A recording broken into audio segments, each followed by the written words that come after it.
Salut à toi et bienvenue sur le podcast du Wedding Biz. Je m'appelle Marie-Michel et j'ai déjà eu plusieurs vies. J'ai été kiné, j'ai été wedding planner et aujourd'hui j'ai un business en ligne aux multiples facettes, un petit peu comme moi. Que tu sois une future wedding planner en reconversion ou une wedding planner déjà en activité, ce podcast est fait pour toi. Chaque semaine, je te partage mon expérience et mes coups de cœur, mais aussi des conseils, des astuces et des stratégies pour créer et développer une agence qui te ressemble.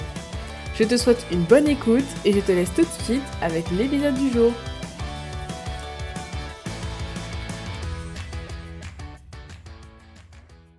Hello tout le monde! On se retrouve pour l'épisode numéro 48 du podcast du Wedding Biz et aujourd'hui on va parler de 3 excellentes raisons que tu as de démarrer un blog ou un podcast, surtout si tu démarres en tant que wedding planner. Mais avant qu'on aborde le sujet du jour, j'ai une annonce spéciale à faire. À l'heure où sortira ce podcast, au moment où ça sortira en France métropolitaine, très clairement, je serai encore dans mon lit chez moi en Martinique. Mais le jour où sort cet épisode de podcast est un jour spécial parce que c'est mon anniversaire. Cette année, j'ai 29 ans et voilà, je suis contente. Je ne sais pas encore à l'heure actuelle ce que je vais faire de cette journée, mais c'est toujours un peu spécial quand on fête son anniversaire. Et à cette occasion, j'ai une annonce à faire.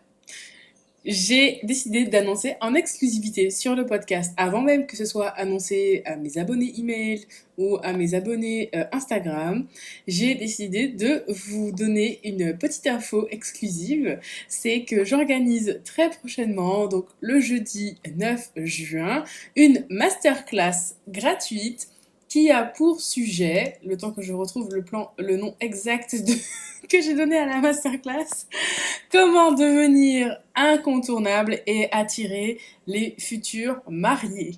Donc c'est une masterclass qui te fera le plus grand bien et qui est vraiment faite pour toi si tu es wedding planner, mais si tu es également, peu importe, j'ai envie de dire, la profession dans le milieu du mariage, hein. Ça marche aussi pour les officiantes de cérémonie et pour les wedding designers par exemple, et que tu es toute jeune lancée ou que ça fait un petit moment que tu es lancée mais que tu as du mal à attirer à toi les clients avec qui tu as envie de travailler. Ils ont du mal à te trouver, ils ont du mal à te contacter, tu as du mal à obtenir des demandes de devis par exemple. Eh bien clairement il faut que tu viennes à cette masterclass parce que je vais t'expliquer quelles sont les erreurs que tu as pu faire depuis que tu as commencé, comment les corriger, surtout ce que ça te coûte de faire ces erreurs, de continuer de t'entêter dans cette voie, et ce que tu devrais faire à la place pour rectifier la situation. Donc la masterclass bien entendu est gratuite. Ce sera en direct le jeudi 9 juin à 14h heure de Paris. Et bien sûr, si tu as envie de t'inscrire, tu peux cliquer sur le lien qui est dans la description de cet épisode. Voilà. Alors, trêve de bavardage, les annonces ayant été faites, je vais pouvoir entamer le sujet du jour. Donc, j'en ai déjà parlé sur ce podcast de tout ce qui est blogging. C'est vrai que je pense que j'ai pas encore trop parlé de podcasting, mais je sens que c'est un sujet qui intéresse de plus en plus les wedding planners parce que je vois de plus en plus de wedding planners lancer leur podcast. Donc, je pense que avec le temps, je vais de plus en plus en parler, vous donner des tips sur la façon de lancer votre podcast, puisque de toute façon je vais en faire une partie intégrante de la prochaine version de l'Académie des Wonder Planners, donc qui est mon programme pour apprendre aux wedding planners à trouver des clients. Et clairement le fait d'avoir un blog ou un podcast, donc de mettre en place une stratégie de contenu est un grand atout. Bref, c'est un grand atout. Mais aujourd'hui, on est là pour... Voilà. Pourquoi est-ce que toi, tu devrais t'intéresser au fait de créer un blog et ou un podcast? Je vais te donner 3 raisons aujourd'hui. La première raison, c'est qu'une stratégie de contenu, donc le fait, on s'entend, de créer du contenu régulièrement, comme par exemple moi je le fais avec ce podcast, ça va te permettre de te rendre visible. C'est quelque chose qui va énormément t'aider au niveau du référencement de ton site. On a déjà parlé référencement ici. Non seulement ça permet de créer régulièrement sur ton site du contenu qui va répondre à des questions et donc que Google pourra mettre en avant quand les gens vont faire des requêtes. Donc ça va aider le référencement de ton site parce que tu vas publier régulièrement du contenu. Tu vas pouvoir placer des mots-clés dans tes articles de blog par exemple, donc ça va pouvoir t'aider aussi à te classer sur des requêtes autres que par exemple Wedding Planner Dijon ou que sais-je. Et encore une fois, ça va permettre aux gens de te trouver. C'est-à-dire que quelqu'un qui va taper, par exemple, conseil organisation de mariage, il va pouvoir arriver sur ton site, peut-être regarder les autres articles de ton blog ou voir ton podcast, et voir tes prestations. Et peut-être que il finira par te suivre ou par te contacter pour avoir un devis. Qui sait? Donc en fait, quand tu publies des articles de blog, ça fait comme si tu multipliais les portes d'entrée vers ton site web et donc que tu laissais venir les gens à toi plus facilement. Alors avant, j'avais toujours tendance à dire que je préférais le blogging parce que c'est vrai que au niveau référencement, y a pas photo. C'est vrai que le mieux, par exemple, si tu as plus envie de te diriger vers un format audio comme le podcast, c'est de faire ton podcast et puis d'avoir sur ton site un petit article pour chaque épisode que tu sors avec un résumé. Comme ça fait aussi du contenu écrit pour aider au référencement de Google. Après, tout le monde ne peut pas faire les deux. Même moi, j'ai souvent du mal à faire les deux. Je me concentre sur le podcast parce que c'est ce que j'ai décidé de faire. Mais sache aussi que les podcasts sont de plus en plus, de mieux en mieux et de plus en plus référencés sur Google. L'autre jour, j'ai tapé je ne sais pas quoi et Google m'a sorti une sélection d'épisodes de podcasts qui traitaient de ce sujet. Donc encore une fois, ça aide encore une fois à ton référencement parce que on est d'accord que quand tu crées un podcast, le but c'est que une fois que la personne est à écouter, ça va forcément renvoyer vers ton site. Donc, clairement, ça va t'aider à te rendre plus visible. Donc, c'est la première raison pour laquelle tu devrais vraiment envisager de démarrer un blog ou un podcast. Je vois encore beaucoup de wedding planners qui m'écrivent pour me demander comment ça se fait que leur site n'est pas référencé, etc. Et quand je demande, est-ce que tu as un blog? Est-ce que tu publies régulièrement? Comment dire? Non.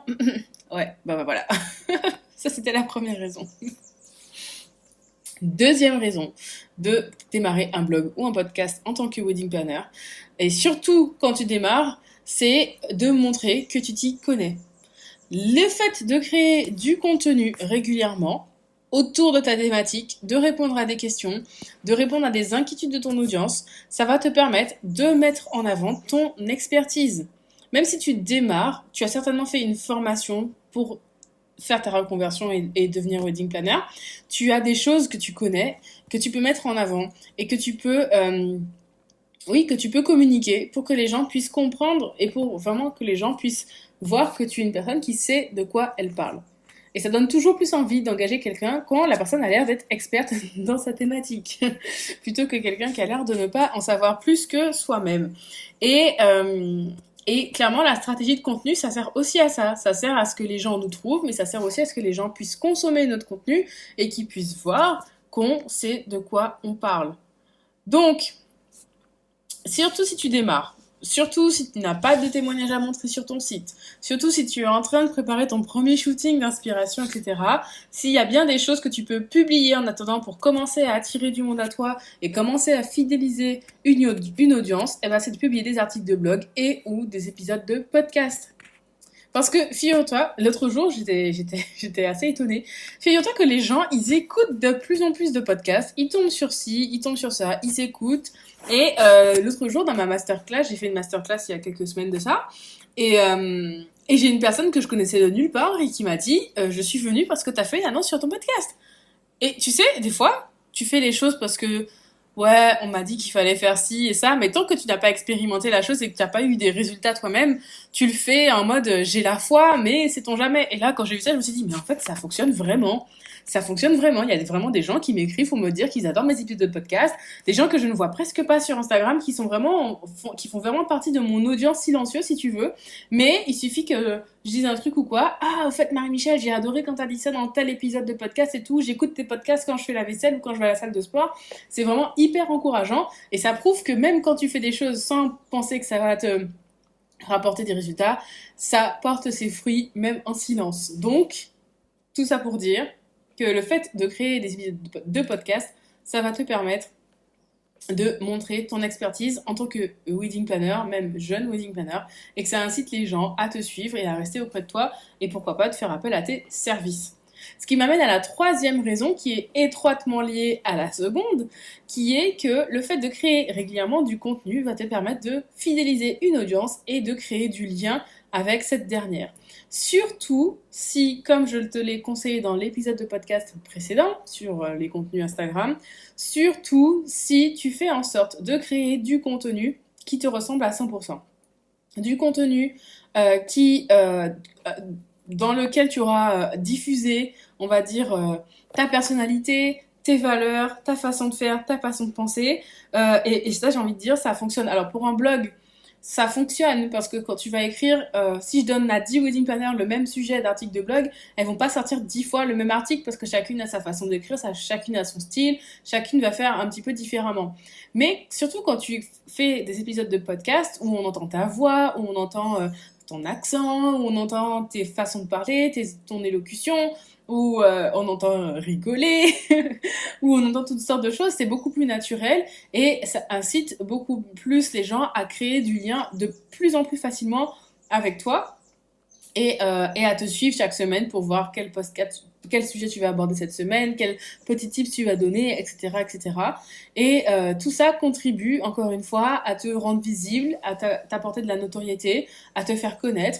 Il y a peut-être quelqu'un qui va écouter tes podcasts, qui va trouver ça génial, peut-être qu'elle n'est pas sur le point de se marier, mais peut-être que parmi les auditrices de ton podcast, il y en a une qui a une copine qui va bientôt se marier, elle va dire « Ah, j'écoute un podcast trop bien sur les mariages, tu devrais aller écouter ». Tu sais jamais ce que ça peut te rapporter et c'est que du positif de toute façon. Donc voilà, j'ai pas tellement plus de choses à dire que ça et j'aime bien parce que depuis tout à l'heure je suis en train d'enregistrer des épisodes de podcast parce que je fais tout d'un seul coup et j'arrive à m'en tenir à peu près 10-12 minutes, donc je suis assez fière de moi. J'espère que ce nouveau format vous plaît. Et j'espère que vous avez bien retenu les 3 excellentes raisons de démarrer un podcast ou un blog, surtout quand on démarre en tant que wedding planner. 1. Se rendre visible. 2. Montrer son expertise. 3. Créer du lien avec son audience. J'aurais même pu rajouter une 4e raison, c'est que le fait de créer du contenu comme ça, par exemple un article de blog, va te permettre après d'avoir une base que tu vas pouvoir recycler pour reposter sur tes réseaux sociaux par exemple, ou tu peux, par exemple si tu as déjà un blog depuis plusieurs mois, tu peux reprendre des articles pour en faire des épisodes de podcast, enfin bref, tu peux recycler ton contenu. Mais je ne veux pas aller plus loin parce qu'en fait, dans le prochain épisode, on va en parler. Donc rendez-vous la semaine prochaine si tu veux en savoir un petit peu plus sur le sujet. Bon, en attendant, moi je vous laisse, je te souhaite une très belle après-midi, passe une bonne journée, on se dit à très bientôt. Ciao ciao!